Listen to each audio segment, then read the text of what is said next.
ఇగోనుల్లా అసలు మా చిన్నతనాన బయటకు పోవాలంటే మస్తు సంబరం అయ్యేదుల్లా.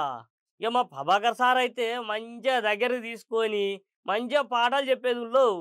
ఇక అచ్చమ్మ ప్రభాకర్ సార్ చెప్పినట్టే గా సార్ చెప్తుండు. మరి గా సార్ ఎవరో మరి ఏందో ఓ పారి చూదురు పారి. అబ్బబ్బబ్బా! గీసారైతే పిల్లలకి మస్తు మంచిగా పాటలు చెప్తున్నాడు గానుల్లా. ఇట్లా చెబితే ఎంత మొద్దైనా ఇట్టనే నేర్చుకుంటున్నట్టుల్లా. ఇగ గీసారు సూర్యాపేట జిల్లా మదిరాల మండలం గోరంట్ల ఉల్లే ప్రభుత్వ బల్లే తెలుగు పంతులట.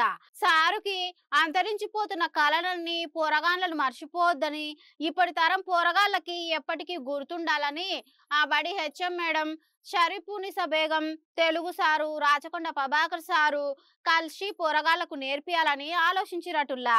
మీ పిల్లని కూడా గిట్లాంటి సార్ల కాడ చదివిండుల్లా, మంచిగా బాగుపడతారు.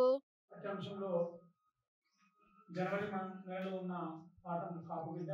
దీన్ని రచించిన వారు గంగుల షాయిరెడ్డి. దీని యొక్క ఇతివృత్తం రైతు జీవితం. రైతు మనము మనందరం రైతు బిడ్డలం. ఆ రైతు యొక్క జీవితాన్ని గురించి చెప్పేదే సారాంశం కాపు బిడ్డ. ఇది కావ్య ప్రక్రియ. దాని గురించి ఇప్పుడు ఏదైనా ప్రత్యక్ష అనుభవాలు కలగాలనే ఉద్దేశంతో, తొందరగా మీకు అర్థమైపోతుందనే ఉద్దేశంతో రైతు వేషం వేయించి మనకి ఈరోజు ఈ పాఠ్యాంశాన్ని చర్చించుకోవడం జరుగుతుంది. అయితే పాఠం ఉద్దేశం, ఏ ప్రాణికైనా బతకడానికి ఆహారం అవసరం.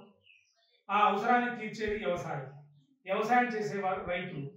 వారిని కష్టాలు నిత్యం వెంటాడుతుంటాయి. ఏడాదిలోని 3 కాలాల్లో ఎప్పటి పనులు అప్పుడు